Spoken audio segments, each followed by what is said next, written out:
The mysterious art of tuning, is it art or science? Well, we've got Charlie Cumbley from North Sails to help us out with that. Hi, my name's Andy Rice from sailjuice.com. And Charlie, it is a bit art, a bit science, I guess. But yeah, what's your take on the basic principles of tuning? And I mean, well, let me firstly say that you've been across the whole gamut of dinghy racing and keelboat racing. We'll talk a little bit about that in a moment. But what are the very broad principles of tuning, starting from the basics? So with tuning, you're obviously trying to get a balance of performance of upwind and downwind for whatever given boat you've got. And depending on your class, it will decide what adjustments you're allowed to make onshore, and also what you're physically able to adjust onshore, what you're available, you have to adjust on the water or racing. So for any given keelboat, for example, if you're starting from scratch and you haven't got any tuning guide whatsoever, any idea of numbers, then using something that's comparable of similar size that you might be able to get some details of will certainly get you in the ballpark with regards to getting your loose gauge, getting it onto your shrouds, and providing a number, just to start the process, because sometimes it's a longer process than you want it to be. So just by getting right, so this is a 25-foot keelboat, and we're going to look at some base stock tune numbers of, say, 20 on your shrouds and 15 on your lowers, and going on the water and sailing. And then the key part then is learning while you're on the water what you're trying to achieve and how the boat feels. So you're looking at rudder angle or weather helm. Has the boat got too much helm going upwind? Has it got too little? Do you need to add rake into the boat to add some helm, or vice versa? Is it too helmy and you need to decrease and set the mast more upright? And obviously that has an effect on your downwind performance as well. So you're always trying to get this little balance of getting the boat nicely set up upwind. Ideally, if you go out in 12 knots, that's your kind of average base, 10 to 12 knots. Boats generally are starting to get powered up at that space in that sort of time. And then you can work from that point. So, the classic of going upwind, even it applies to dinghies up to small keelboats. If you're going upwind in 10, 12 knots, is your leeward shroud just starting to release when you're going upwind? That'll kind of give you a little bit of a basis of, are we too tight on the rig? Are we too loose on the rig? So there's little principles like that you can use, and that you can then just write those numbers down and go, right, where do we go from here? For the lighter airs, okay, we can probably start slackening off the shroud tensions, or do we need to adjust the mast rake in the lighter airs to get more helm, more feel on the boat, which will improve the upwind performance? And vice versa, as you start going up the range in wind, you're looking at obviously starting to tighten everything down. How much is that leeward shroud swinging in the breeze? How much helm do you have? Is the tiller up around your ears because the boat's so imbalanced? So there's definitely some principles you can use across the classes, and sometimes it obviously takes a little bit longer and more time on the water to do that. And that's why you look at any popular classes and keelboat classes, J70 and Etchells, there's a pretty refined tuning guide that's out there, purely because a lot of time has been spent looking at the rigs, looking at the sails. So they're quite refined packages, whereas you go into a new class or less popular classes, for example, and where people have spent less time, and you probably get a little bit more of a generic setup or tuning guide, even if there is a tuning guide. Yeah, so when it's a brand new class, obviously everyone is learning, and the numbers are going to take a while to lock down. But let's say you're going into an established class where there are lots of numbers available. Let me present to you two scenarios. I mean, one would be that you go to the North Sails tuning guide and you set your boat up exactly to that, and you learn how to sail the boat as quickly as possible from those numbers, and you don't question the wisdom of those numbers too much. On the other hand, Adam May, ex-Olympic sailor, current Olympic coach, his piece of advice I've heard is you get in a new boat and you go to the absolute extremes of everything. You try massive amounts of mast rate back, mast rate forwards, and just experience what that does to the boat, and the effect that it has. So if you're getting into a brand new class, where would you sit between those two principles? It probably depends on how much time you've got in reality. I mean, so many people, it's time dependent. They get the boat, on the Friday, they're putting the rig up and they're like, right, we need to go racing this weekend. I think if you've got a tuning guide on a refined class, like a J70, like we discussed, it's a real quick way of getting 90% of the way there with minimal effort. And I totally get where Adam's coming from, because if you try those extremes, you then get to feel how the boat feels with those setups. But actually, that takes quite a bit of time. And obviously, the Olympic guys, full-time sailors, they can absolutely do that. I think for you, sort of Mr. Joe Bloggs, who's come off the street, bought a keelboat and wants to go racing at the weekend, tuning guides are. And I get your point, because people sometimes get so focused on tuning guides.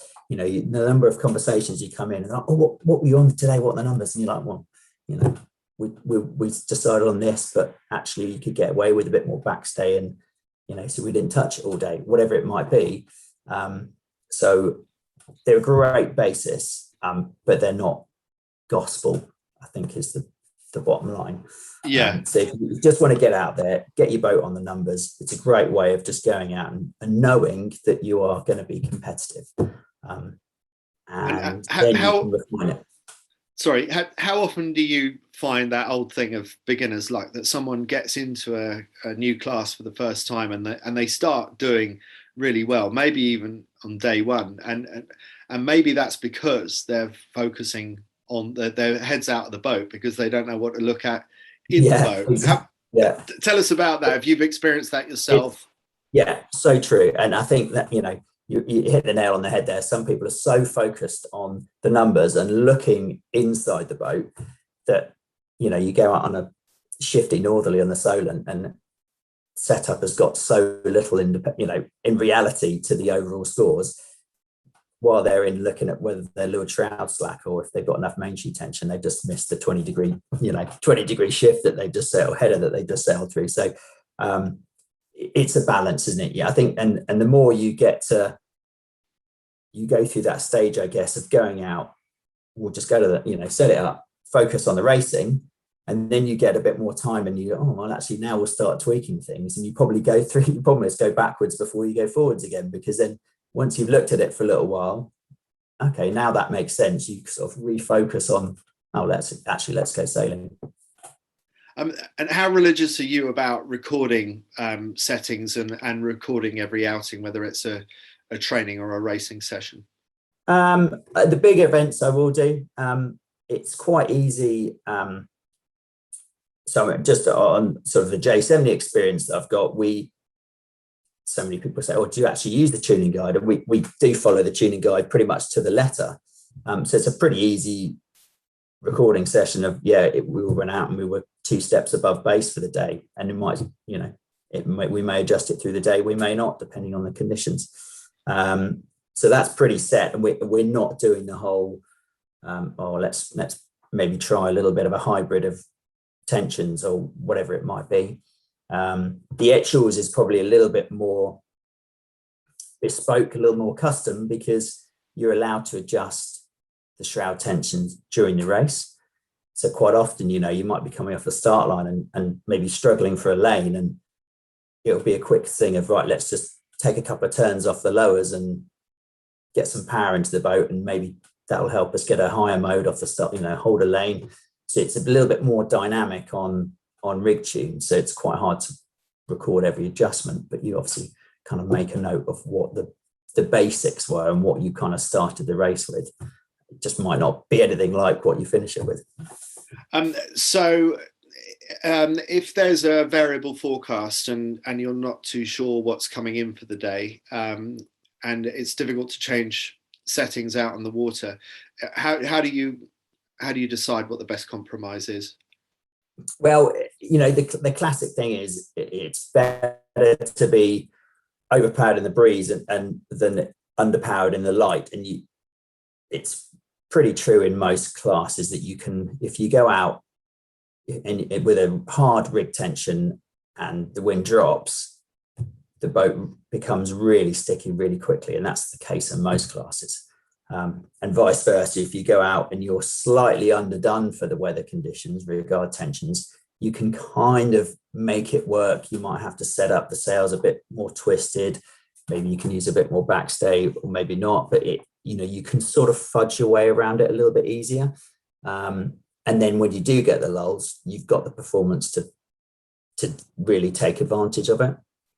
So if you have to do a bit of hedging, yeah, you classically sort of hedge for the bottom end of the range rather than the top end. If you don't know what's going to, if it's a massive range, you literally have to sit it in the middle and go, right, let's deal with it as best we can when it happens, And do you have on most boats a sort of a mid-range? Maybe it is your sort of base settings for 10 to 12 knots. Is that you'll sort of get you through any kind of condition settings? Yeah, so both the Edgeways and J70s wise, the base tensions are relatively, they're around the sort of 10 knot setup. So sometimes if you're going in the Solent, for example, because they're international classes, that's what an international tuning guide looks like. Sometimes, again, for Solent, if you're thinking, well, the sea breeze is going to kick in, then you might sort of hedge. If you can't adjust during the race, for example, like on the 70, then you kind of hedge halfway there and say, well, we'll go, maybe one step up and look at, or two steps up and look at maybe we're getting to 14 knots kind of range, rather than it's going to be an 18 knot sea breeze and get there straight away sort of thing. Yeah. Okay.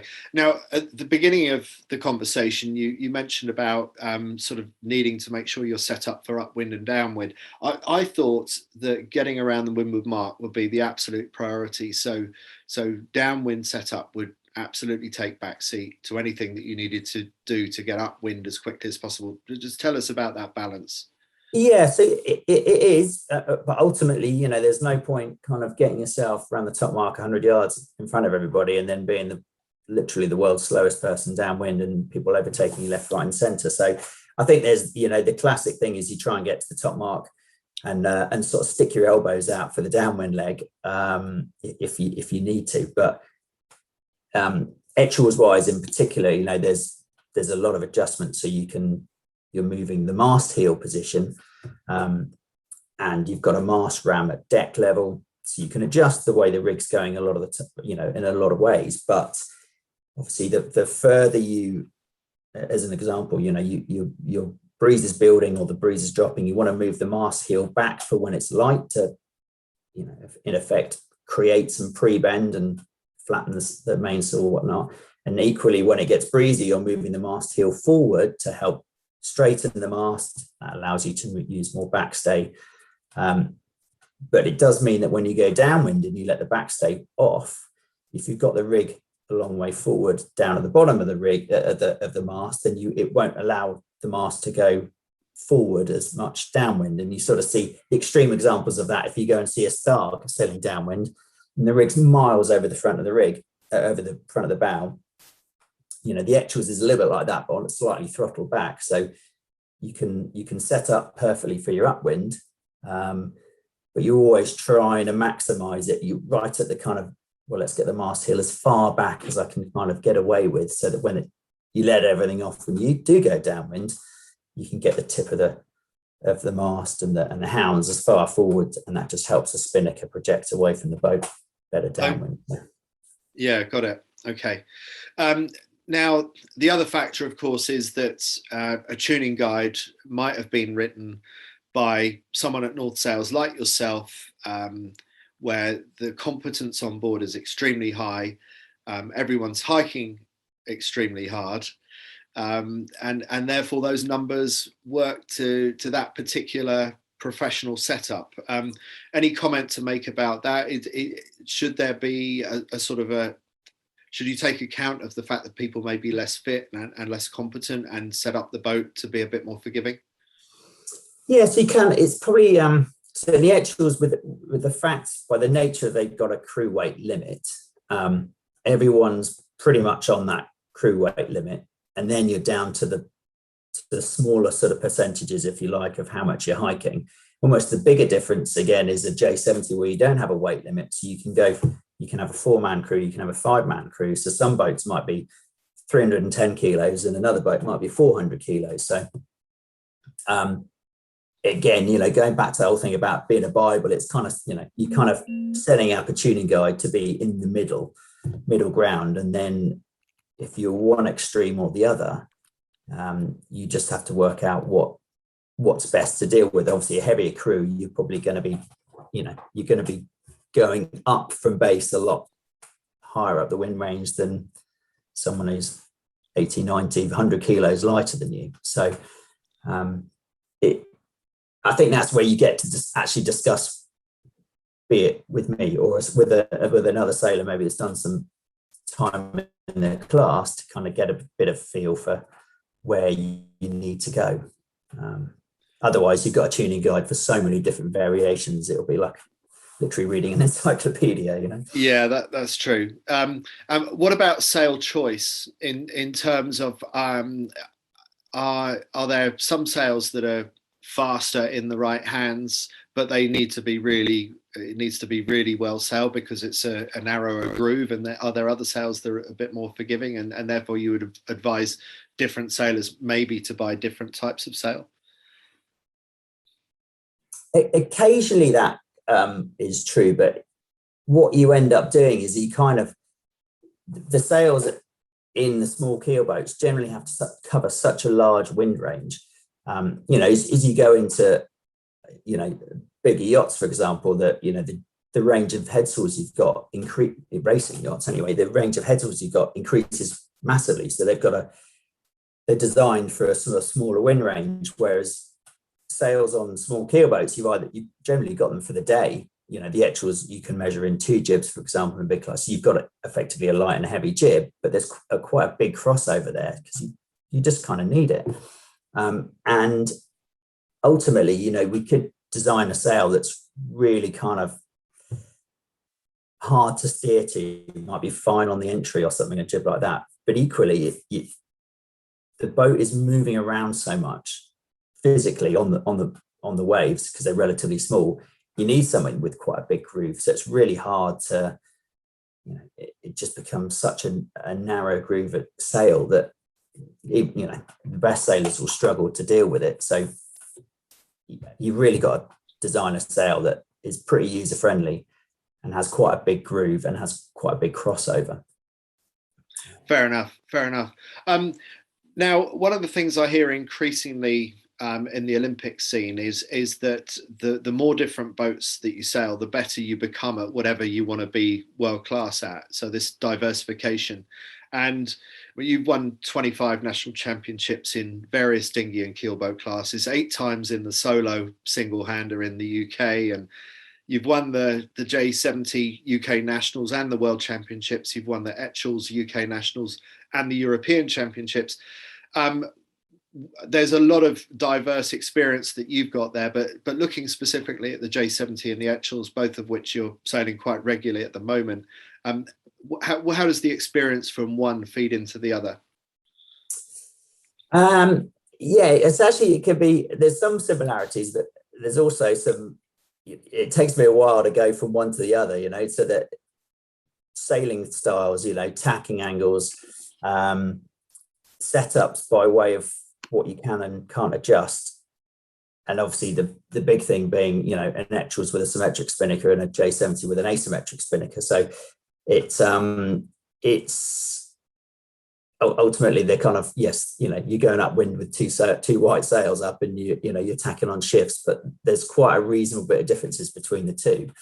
Not groundbreaking by any stretch of the imagination. It's not like we're falling on one and displacement in the other, but they're relatively different to sail. Whereas when I was sort of with the dinghy stuff I was doing, a lot of the single-handers, it's kind of running the similar thing. So phantom solos, fins, etc.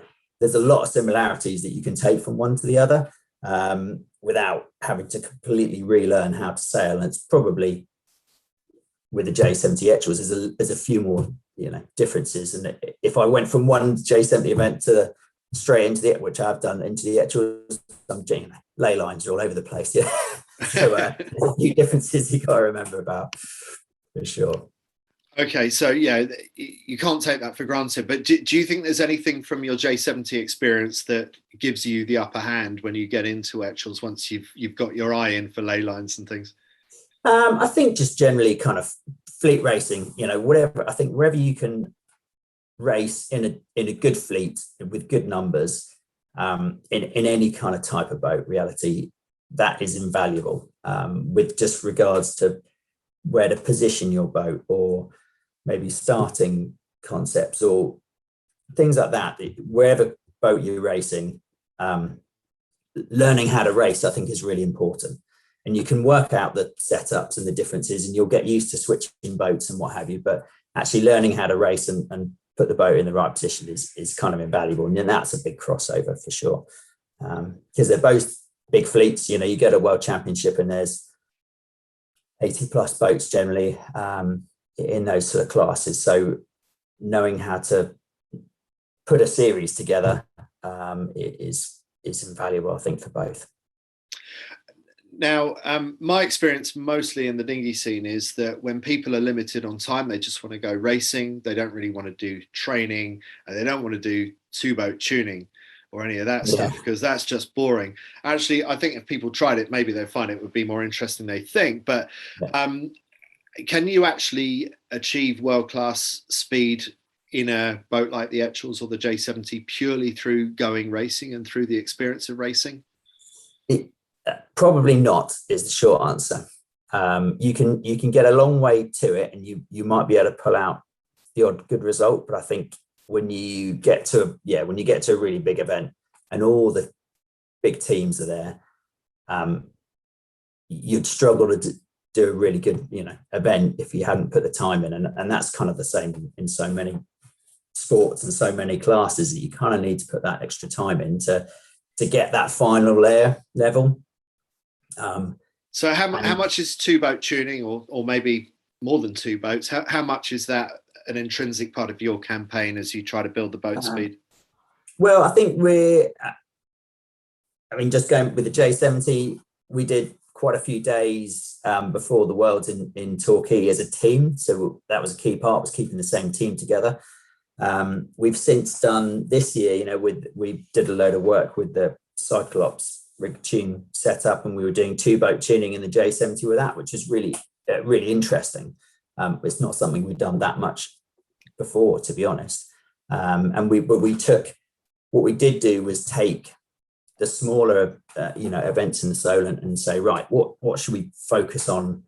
Let's use this as a bit of a training event. Let's try, focusing on pin end starts, or let's focus on downwind transitions between wing and high, lazy plane, or whatever it might be, and just put a little bit of focus on a couple of core bits, rather than just saying, right, we've got to win this event. So I think you can, by planning that around and looking at the calendar, you can say, right, let's pinpoint a few events. Let's pinpoint where we would like to get a good result, but let's work back and say, right, well, let's use this event to work on some, should we try some upwind trim changes or whatever that might be. So some sacrificial events where you don't care so much about the outcome. Yeah, exactly. Yeah. Okay.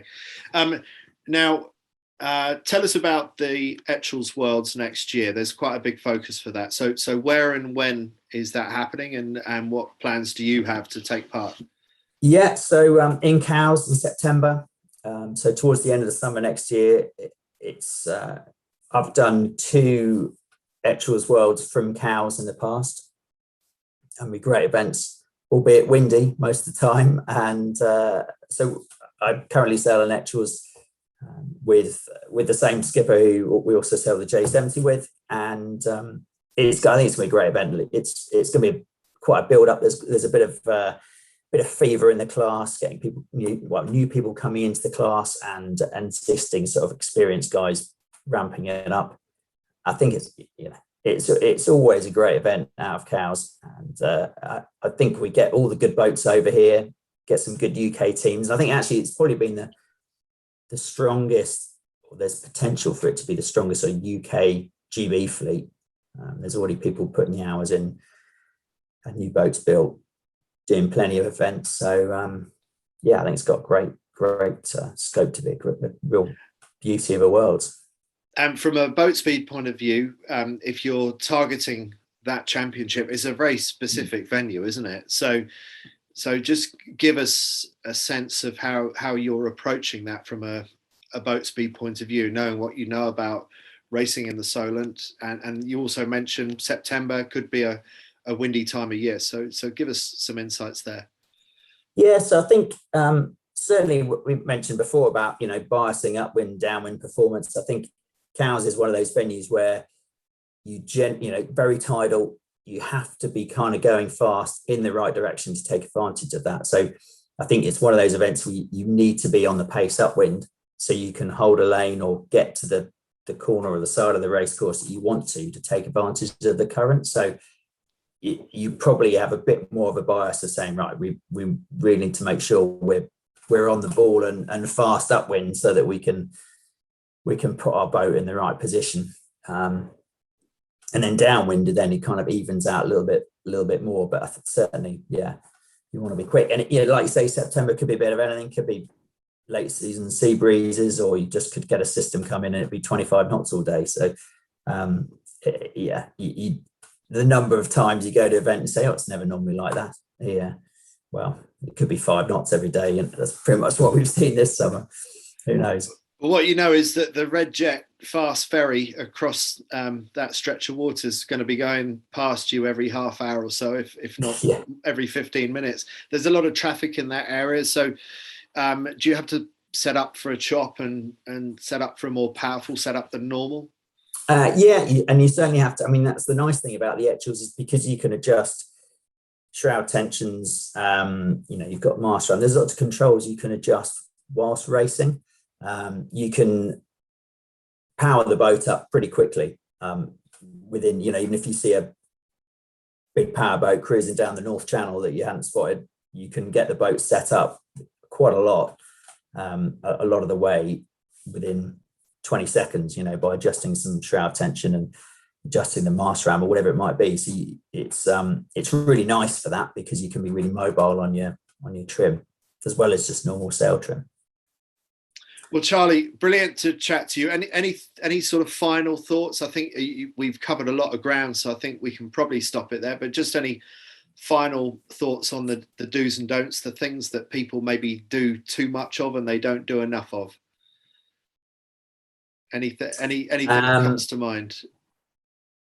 No, I mean, it's just the classic, and know your numbers. If you can know your numbers on shore and off and on the water, great, have them in the back of your head, but make sure you're still pointing the boat on the lift at the same time. I think that's probably where most people get hung up, and then they spend, they come in and they spend half the days working out why they weren't fast. And it wasn't nothing to do with the rig setup. It's the fact that, the sails were flapping halfway around the race course. So I think, well, we're all guilty of that from time to time, but the better sailors are the ones that can sail the boat fast and keep their heads out of the boat, I suppose. Yeah, for sure. Well, Charlie, cool. Great to chat with you. Good luck with the coming season. I'm sure many more championships are coming your way, so we'll watch out for that, and catch up with you in Cowes or somewhere sooner than that, I hope. Yeah, definitely. Cheers, Andy.